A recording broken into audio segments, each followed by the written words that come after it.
ونستغفره ونؤمن به ونتوكل عليه ونعوذ بالله من شرور أنفسنا ومن سيئات أعمالنا من يهده الله فلا مضل له ومن يضلله فلا هادي له وأشهد أن لا إله إلا الله وحده لا شريك له وأشهد أن محمدا عبده ورسوله أما بعد فإن خير الحديث كتاب الله وخير الهدي هدي محمد صلى الله عليه وسلم وشر الأمور محدثاتها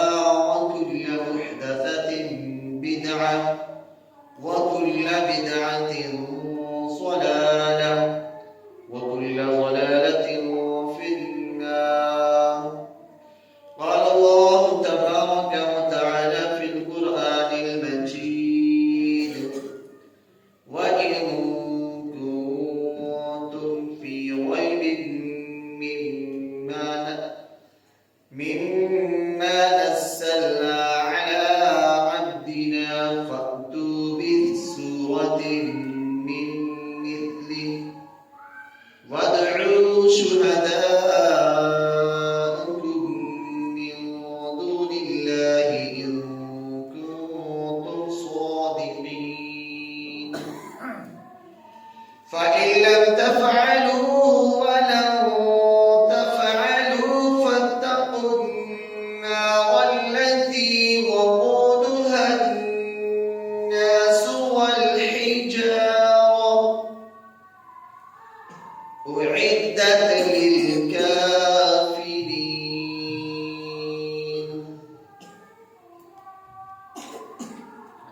تمام قسم کی حمد و ثنا تعریفات تمہیدات تکبیرات اللہ عز و جل کے لیے خاص ہیں کہ جس نے جن و انس کو پیدا فرمایا اور انسانوں کو جنوں کو پیدا فرمانے کے بعد ان کے پیدا کرنے کا مقصد بھی بتلا دیا. چنانچہ ارشاد ہوا وما خلقت الجن والانس الا لیعبدون کہ میں نے جنوں اور انسانوں کو صرف اور صرف اپنی بندگی کے لیے پیدا فرمایا ہے. اور انگنت لا تعداد بے شمار درود و سلام ہوں اور ہستی اقدس پر کہ جن کا نام نامی اسم گرامی حضرت محمد مصطفیٰ احمد مجتبی سرور کونین ہادی و رہنما حضرت محمد مصطفیٰ صلی اللہ علیہ وآلہ وسلم ہے. آپ صلی اللہ علیہ وسلم اور آپ کے صحابہ اور تابعین پر اللہ کی رحمتیں اور تمام محدثین مفکرین جنہوں نے ہم تک دین حق کو پہنچایا ان پر اللہ کی رحمتیں نازل ہوں. محترم سامعین، ہمارا موضوع قرآن کا ترجمہ و تفسیر ہے. ہم نے سورۃ البقرہ کی آیات کا پچھلی بار ترجمہ کیا یا ایھا الناس اعبدوا، جہاں پر رب العالمین نے اپنا تعارف کروایا اور اپنے ساتھ شرک کرنے سے منع فرمایا. شرک کے بارے میں امام تفسیر ابن کثیر لکھتے ہیں کہ تمام کافروں اور منافقوں کو اپنی عبادت کا حکم دیا اور فرمایا کہ صرف اللہ کی عبادت کرو، یعنی اس کی توحید کے پابند ہو جاؤ، اس کے ساتھ کسی کو شریک نہیں ٹھہرانا، اور شرک صرف اللہ کے ساتھ غیر اللہ کی عبادت کرنا نہیں، بلکہ میں جو بات بتلانا چاہ رہا تھا وہ یہ ہے کہ شرک غیر اللہ کی قسم کھانا بھی ہے، اور آپ صلی اللہ علیہ وسلم کو اللہ کا ہمسر بنانا بھی شرک ہے. کہ انسان کا یہ کہنا کہ جس طرح اللہ چاہے اور جیسا آپ صلی اللہ علیہ وسلم چاہیں، یہ کہنا بھی شرک ہے. اور انسان کا یہ کہنا کہ میرے گھر میں اگر یہ بطخ رات کو نہ ہوتی، یہ شور نہ کرتی، تو یقیناً چوری ہو جاتی میرے گھر میں. یہ عام ہمارے یہاں پہ الفاظ ہیں. یہ کہنا بھی شرک ہے. اور یہ کہنا کہ اگر میرے گھر میں کتا نہ ہوتا رات کو، یہ کہنا بھی شرک ہے. تو یہ تمام کے تمام شرکیہ کلمات ہیں جو ہمارے ہاں رائج ہو چکے ہیں. تو میں نے ضروری سمجھا کہ انہیں آپ کو دوبارہ سے بتلا دیا جائے. اور انسان کا یہ کہنا کہ اگر اللہ نہ چاہتا اور فلاں بندہ نہ چاہتا، یہ کہنا بھی شرک ہے. بلکہ آپ نے جب بھی کہنا ہو یہ کہیں کہ جو اللہ چاہے. اللہ کے ساتھ کسی کو کہنا کہ اگر وہ چاہتا، یہ کہنا بھی انسان کا شرک ہے. اس سے آپ صلی اللہ علیہ وسلم نے منع فرمایا ہے. یہ مسند احمد کی صحیح روایت ہے کہ آپ صلی اللہ علیہ وسلم نے منع فرمایا کہ یہ بھی نہ کہو کہ جو آپ صلی اللہ علیہ وسلم چاہیے اور جو اللہ چاہے. تو پھر آپ صلی اللہ علیہ وسلم تو تمام نبیوں کے سردار تھے، اور اس کے بعد ہم کسی عام انسان کے بارے میں کہیں کہ جو اللہ چاہے اور تم چاہو، تو یہ تو بہت ہی عقل سے دور کی بات ہے. تو اس لیے ہمیں ایسا کوئی الفاظ استعمال نہیں کرنا چاہیے کہ جس سے ہمیں شرک کا ارتکاب کرنا. تو اللہ رب العالمین سے دعا ہے کہ رب العالمین اگر ہم سے کبھی کوئی بھول چوک میں ایسی بات منہ سے نکل چکی ہے تو معاف فرمائے، اور آئندہ بعد ہم سب کو شرک سے محفوظ فرمائے. اللہ تبارک و تعالی نے اپنی توحید کا اقرار کروانے کے بعد یہاں پر آپ صلی اللہ علیہ وسلم کی نبوت کی تصدیق کی.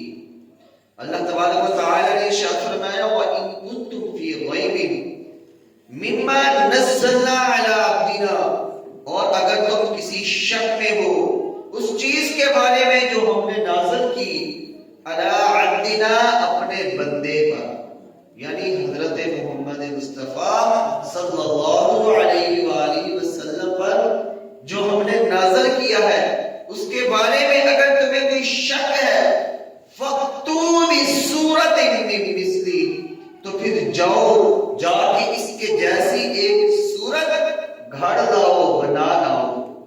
وَادْعُوا شُهَدَاءَكُم مِّن دُونِ اللَّهِ، اور تم بلا لو جو تمہارے پاس حاضر ہیں اللہ کے علاوہ، کہ اللہ کے علاوہ جتنی بھی دنیا کے اندر مخلوقات ہیں جنہیں تم اللہ کا شریک بناتے ہو، جنہیں تم پکارتے ہو، جن سے مدد طلب کرتے ہو، اپنے سارے کے سارے آقاؤں کو بلا لو. اس کے بعد ایک صورت گھڑ کے دکھلا دو. یہ نہیں کہا کہ صرف تم مکے والے جمع ہو جاؤ، مدینے والے جمع ہو جاؤ، کہا پوری انسانیت جمع ہو جائے. تمہارے فصیح و بلیغ جو شاعر ہیں انہیں بھی تم بلا لو. جو شیطان تمہارے اندر جنگ کرنے کے لیے آ رہا ہے شامل ہو کر انسانی شکل میں، تم اسے بھی بلا لو. اور جتنے بھی اللہ کے علاوہ ہیں مخلوقات تمام کو بلا لو، صرف ایک صورت گھڑ کے دکھلا دو. ان کنتم صادقین، اگر تم اپنے قول و فعل میں سچے ہو. مشرکین مکہ کہا کرتے تھے کہ آپ صلی اللہ علیہ وسلم یہ کلام گھڑ دیتے ہیں، اپنے پاس سے بنا لیتے ہیں. تو اللہ نے اس کلام کو یہ اجازت بخشا ہے کہ اس جیسا کلام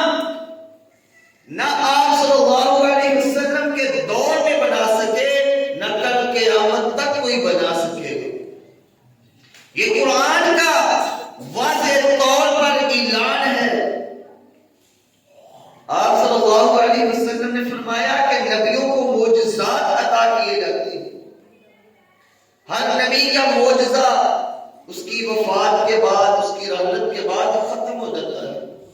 جب وہ دنیا سے چلا جاتا ہے تو اس کا معجزہ ختم ہو جاتا ہے.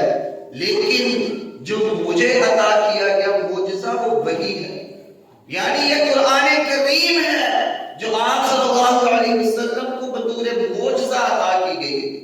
اس جیسا کلام قیامت تک کوئی بنا نہیں سکتا، کوئی شاعر کہہ نہیں سکتا.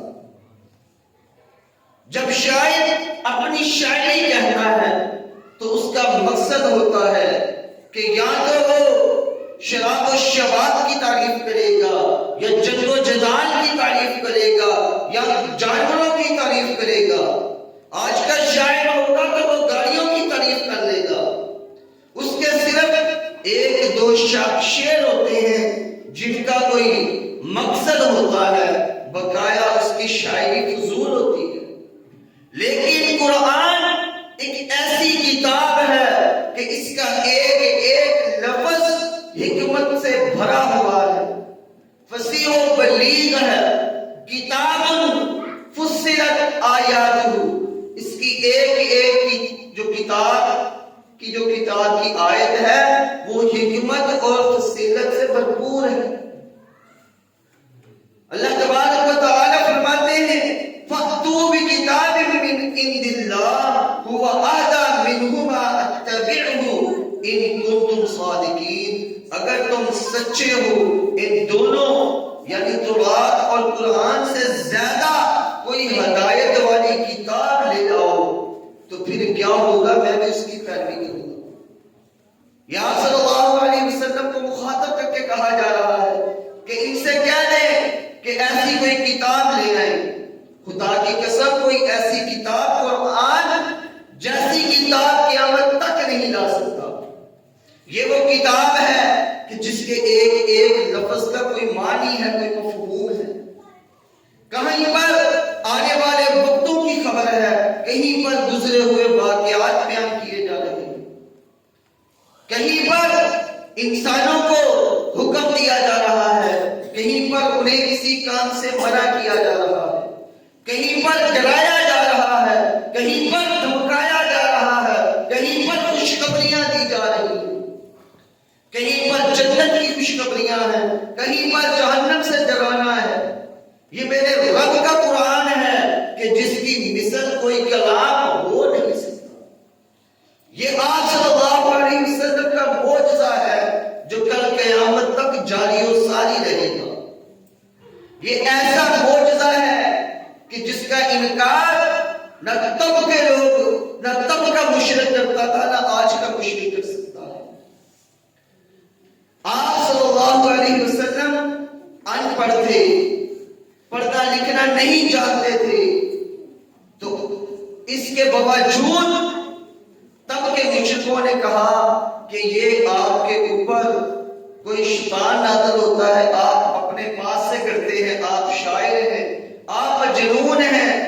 مختلف القابات دیے. جب قرآن نازل ہوا تو پھر اس کے بعد میرے رب نے فرمایا تم تو فصیح و بلیغ عربی بولنے والے ہو، عربی دان ہو، عربی جاننے والے ہو، عربی تمہیں ایسے آتی ہے کہ تمہیں بچپن سے عربی کے اوپر فوقیت حاصل ہے، تم پڑھے لکھے ہو، تم سارے کے سارے اکٹھے ہو جاؤ، اس جیسی ایک صورت بنا کے لے آؤ. تو وہ تمام کے تمام مل کر بھی ایک صورت نہ بنا سکے. فَإِن لَّمْ تَفْعَلُوا وَلَمْ تَفْعَلُوا، پھر رب نے فرمایا تم نہیں کر سکتے اور تم ہرگز یہ کام نہیں کر سکتے. تو اس کے بعد کیا کرنا ہے؟ فَاتَّقُوا النَّارَ الَّتِي وَقُودُهَا النَّاسُ وَالْحِجَارَةُ، تو اپنے آپ کو آگ سے بچا لو. وہ کون سی آگ ہے؟ جس کا ایندھن انسان ہے اور پتھر ہے. اللہ اکبر. ہم عام طور پر آگ دیکھتے ہیں کہ آگ کے اندر جب کسی انسان کو یا پتھر کو پھینکا جاتا ہے تو وہ آگ بجھ جاتی ہے. آپ آگ جلائیں، اس کے اندر پتھروں کو پھینکنا شروع کر دیں، یا کسی انسان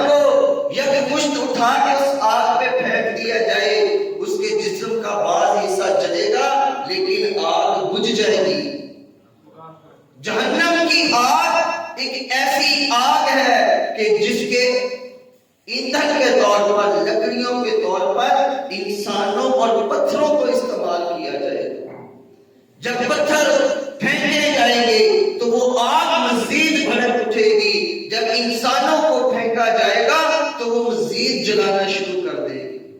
خدا کی قسم، یہ دنیا کی آگ جسے ہم بہت ڈرتے ہیں، اور کوئی انسان آگ سے کھیلنا پسند نہیں کرتا، آگ کے اندر جانا پسند نہیں کرتا، اپنے آپ کو جلانا پسند نہیں کرتا، یہ جہنم کی آگ کے 70ویں حصے میں سے۔ آپ صلی اللہ علیہ وسلم نے فرمایا کہ آگ کے 70 حصے ہیں اور یہ دنیا کی آگ 70واں حصہ ہے۔ 70 کہہ رہا ہوں، 70، 1 2 نہیں، 10 20 نہیں، 70 حصے۔ اور دنیا کی آگ آپ نے دیکھا ہوگا، جب کسی فیکٹری یا کسی بلڈنگ میں آگ لگ جاتی ہے تو اسے بجھانے کے لیے ہفتہ درکار ہوتا ہے۔ تب پتہ چلتا ہے کہ آگ کے شعلے کتنے ہوتے ہیں۔ آپ کبھی کسی کیمیکل والی فیکٹری میں آگ لگی دیکھیں، کبھی لوہے کو جلانے والی، یہ سریے وغیرہ بنانے والی فیکٹری کے اندر جا کے دیکھیں، خدا کی قسم آگ کو دیکھ کر انسان ڈر جاتا ہے کہ اتنی تیز آگ جو 1 منٹ کے اندر انسان کے وجود کو گلا سڑا کے رکھ دے، اتنی تیز دنیا کی آگ ہے، تو پھر جب جہنم کی آگ کا کیا حال ہوگا؟ تو ہم کیوں نہیں ڈرتے اس سے؟ اللہ تبارک و تعالیٰ وارننگ دے رہے ہیں کہ تم یہ نہیں کر سکتے، نبوت کا اقرار کرو، نبوت سے انکار نہیں کر سکتے، قرآن کو تم شاعر کہنے والے اس جیسا کلام نہیں بنا سکتے، تو پھر تمہیں چاہیے کیا کہ آپ صلی اللہ علیہ وسلم کا انکار کرنے کے بجائے آپ صلی اللہ علیہ وسلم پر ایمان لے آؤ، آپ کی بات مان لو، آپ صلی اللہ علیہ وسلم کی اطاعت کر لو۔ جب تم یہ کر لو گے تو پھر تم اس تمام جو مصیبتیں ہیں، پریشانیاں ہیں، ان سے بچ جاؤ گے۔ اور یہ جو جہنم کی آگ ہے، یہ تیار کس کے لیے کی گئی ہے؟ اس کے تیار کرنے کا مقصد کیا ہے؟ اعدت للکافرین، رب العالمین فرماتے ہیں یہ کافروں کے لیے تیار کی گئی ہے۔ تو اگر اس کے اندر مسلمان داخل ہوتا ہے تو اس کی کوئی وجہ ہوگی، اس نے اللہ کے کلام سے، اللہ کے احکامات سے انکار کیا ہوگا۔ جب انکار کرے گا تو پھر ہی وہ جہنم کا ایندھن بنے گا۔ اگر وہ اللہ کی وحدانیت کا اقرار کرتا ہے، آپ صلی اللہ علیہ وسلم کے احکامات کو مانتا ہے، تو پھر وہ جہنم سے ایسے ہی بچ جائے گا جیسے بچنے والا بچتا ہے۔ وہ جہنم سے ایسے نکل آئے گا جیسے آٹے میں سے بال نکالا جاتا ہے۔ ہمیں غور و فکر کرنے کی ضرورت ہے کہ ہم نے اپنے آپ کو جہنم سے بچانا ہے۔ اگر ہم جہنم سے بچ جاتے ہیں تو خدا کی قسم ہم کامیاب ہیں، کامران ہیں۔ اور اگر ہم اپنے آپ کو جہنم سے نہیں بچاتے، دنیا کے اندر ہم اپنے گھر بنا لیں، منزلیں بنا لیں، بلڈنگیں بنا لیں، دکانیں بنا لیں، پوری دنیا کو خرید لیں، تو ہم پھر بھی کامیاب انسان نہیں ہیں۔ اللہ تبارک و تعالیٰ فرماتے ہیں فَمَنْ زُحْزِحَ عَنِ النَّارِ وَأُدْخِلَ الْجَنَّةَ فَقَدْ فَازَ، کہ جس نے اپنے آپ کو جہنم سے بچا لیا اور جنت میں داخل کر لیا، تحقیق وہ کامیاب ہے۔ اور یہ جو نہ کر سکا، دنیا کے دھوکے کے سامانوں کے اندر پڑا رہا، دنیا کے اندر مست رہا، دنیا کی رنگینیوں میں کھویا رہا، وَمَا الْحَيَاةُ الدُّنْيَا إِلَّا مَتَاعُ الْغُرُورِ، یہ دنیا کا سامان دھوکے کے علاوہ کچھ بھی نہیں ہے۔ یہ تمام کی تمام جو دنیا ہے وہ تمام کا تمام دھوکہ ہے جو انسان اپنے نفس کو دیتا ہے۔ انسان اپنے آپ کو خوش کرنے کے لیے کہتا ہے میں کتنا مالدار ہوں، میں نے دنیا کے اندر بے شمار پیسہ کمایا، میں نے کے دکانیں بنائی، مکان بنائے، بلڈنگیں بنائی، اب میں برا بھی ہو جاؤں تو مجھے کوئی فکر نہیں ہے، میں گھر میں فارغ بیٹھ کر کھا پی سکتا ہوں۔ تو انسان اپنے آپ پہ غور کر، یا ایھا الانسان ما غرک بربک الکریم، اے انسان اپنے اوپر غور کر، کس نے تجھے تیرے رب کریم سے غافل کر رکھا ہے، دھوکے میں رکھا ہے رب کریم سے۔ رب کریم کون ہے؟ الذی خلقک فسواک فعدلک، وہی رب کریم ہے جس نے تجھے پیدا کیا، تیرے اعضاؤں کو درست کیا، اس کے باوجود تو رب کے انکار کرتا ہے، رب کی توحید کو ماننے سے انکار کرتا ہے، رب کے ساتھ شرک کرتا ہے۔ اگر ہم آج باز نہ آئے، ہمارا نام و نشان 100 سال بعد نہیں ہوگا، شاید ہم میں سے کوئی زندہ بھی 100 سال بعد نہ ہو، اور بعضوں کی تو قبریں تک گم ہو چکی ہوں گی۔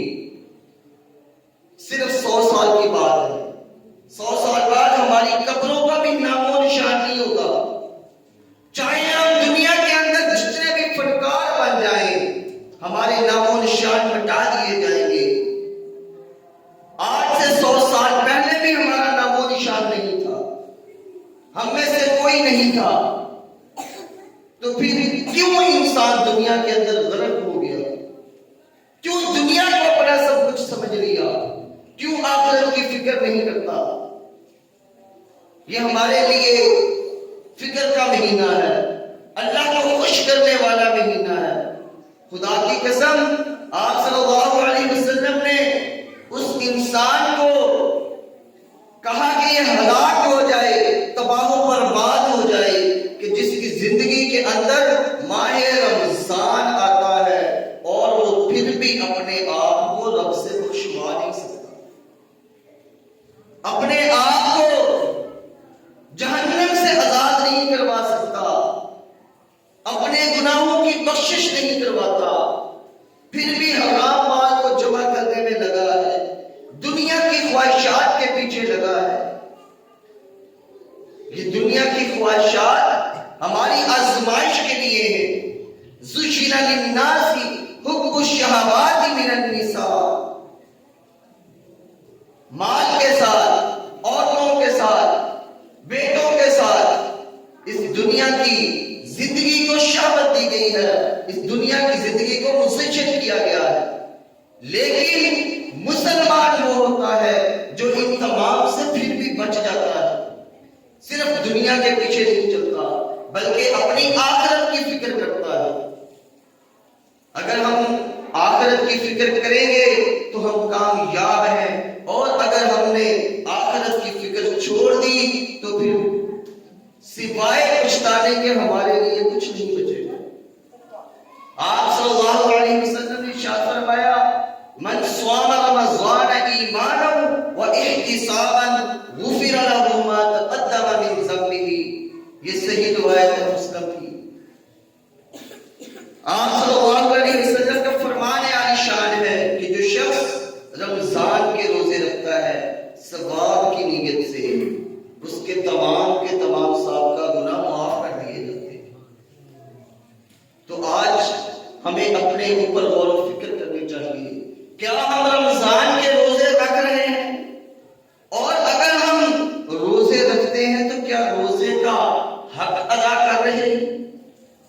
آپ صلی اللہ علیہ وسلم کا ایک یہ بھی فرمان ہے، ذہن میں رکھیں کہ بعض لوگ ایسے ہوں گے کہ جو سوائے جن کو بھوک پیاس سے روزے کے لیے اور کچھ اجر و ثواب نہیں ملے گا، صرف وہ اپنے آپ کو بھوکا رکھیں گے۔ اس کی وجہ کیا ہے؟ اس کی وجہ یہ ہے کہ جو شخص روزہ رکھتا ہے اس کے باوجود اپنے برائی کے معاملات نہیں چھوڑتا، لڑائی جھگڑا نہیں چھوڑتا، تو پھر ایسے شخص کی رب کو بھوک و پیاس کی کوئی پرواہ نہیں۔ یہ روزہ واحد ایسا عمل ہے کہ جس کا اجر خود رب العالمین عطا فرمائیں گے۔ ہر معاملہ جو دنیا کے اندر ہم کرتے ہیں، صدقہ و خیرات تبلیغات کرتے ہیں اس کا ثواب لکھ دیا جاتا ہے کہ یہ اس نے نیکی کی، 1 روپیہ خرچ کیا، اسے 10 روپے کا ثواب مل گیا، اسے 70 روپے کا ثواب مل گیا، اسے 700 تک کا ثواب مل گیا۔ جتنا آپ کو ثواب ملنا ہے وہ لکھ دیا جاتا ہے، وہ مل جاتا ہے۔ لیکن روزہ ایک ایسا عمل ہے کہ جس کا ثواب رب العالمین نے اپنے ذمہ لیا کہ میں خود رب العالمین روزہ رکھنے والے کو اس کا ثواب عطا فرماؤں گا۔ اس سے بڑی نعمت کیا ہوگی؟ روزے دار کے لیے تو خوشیاں ہیں، فرحتان للصائمین، روزے دار کے لیے 2 خوشیاں ہیں۔ ایک، جب وہ روزہ افطار کرتا ہے تو اسے خوشی ہوتی ہے، اور جب وہ روزہ افطار کرتا ہے وہ رب العالمین سے دعائیں کرتا ہے تو اس کی ایک دعا ضرور قبول کی جاتی ہے۔ اس کے بعد جو دوسری خوشی ہے وہ کل قیامت کے دن اسے جب رب سے ثواب عطا کیا جائے گا وہ تب اسے ملے گی۔ تو اس لیے یہ ماہ رمضان کا مہینہ ہے، ہم اللہ پر ایمان لائے ہیں، آپ صلی اللہ علیہ وسلم کی رسالت کا اقرار کرتے ہیں، اپنے آپ کو جہنم سے بچانے والوں میں شامل ہونا چاہتے ہیں، تو پھر ہمیں روزوں کے اندر اپنے آپ کو بخشوانا ہوگا۔ آج ہم دیکھتے ہیں کہ جیسے ہی نماز مکمل ہوتی ہے تو نمازی ایسے مسجد سے بھاگتے ہیں جیسے کہ بچوں کو اسکول سے چھٹی ملی اور اسکول سے اپنے گھروں کی طرف بھاگ رہے ہیں، یا جیسے بند جانوروں کو کھولا جاتا ہے اور وہ فوراً مسجد سے نکل جاتے ہیں۔ ہمارے مسجدوں کے اندر دل نہیں لگتے، یہ دلوں کو مسجدوں کے اندر لگانا ہوگا۔ اگر ہم مسجدوں کے اندر رہنے والے ہوں گے، نفل و نوافل کی کثرت کرنے والے ہوں گے، تو پھر ہم قیامت کے دن سرخرو ہوں گے۔ اگر ہم نے اپنے آپ کو دنیا کے اندر ہی غافل رکھا، رمضان آیا ہے بس روزہ رکھ لیا اور سارا دن سوئے رہے، روزہ رکھ لیا سارا دن اپنے کام میں لگے رہے، روزہ رکھ لیا اپنے آپ کو بھوکا پیاسا رکھ لیا، اس کے بعد نہ رب کا قرآن پڑھا، نہ رب کے فرمانوں پر عمل کیا، نہ نمازیں پڑھی، نہ صدقہ و خیرات کیا، صرف روزہ رکھ لیا، اپنے آپ کو بھوکا رکھ لیا، اس کے بعد سارا دن اللہ کی نافرمانیاں کرتے رہے، موبائل ویسے کا ویسے یوز کرتے رہے، لیکن جو قرآن پڑھنے والی کتاب تھی اس سے ہم نے اپنے آپ کو دور کر لیا۔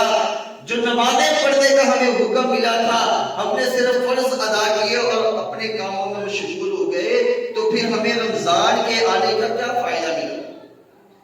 خدا کی قسم یہ رمضان ایسا مہینہ ہے کہ جس کے اندر آپ نفلی عبادت کرتے ہیں اس کا بھی آپ کو فرضی عبادت کے برابر ثواب عطا کیا جاتا ہے۔ آپ 1 روپیہ خرچ کرتے ہیں، آپ 1 نیکی کرتے ہیں، آپ کو 70 نیکیاں دی جاتی ہیں۔ پھر بھی اس کے باوجود ہم کیوں رب سے دور ہیں؟ ہمیں اپنے آپ، اپنے ہر انسان کو اپنے گریبان کے اندر خود جھانکنا چاہیے، اپنے آپ پر خود غور و فکر کرنی چاہیے۔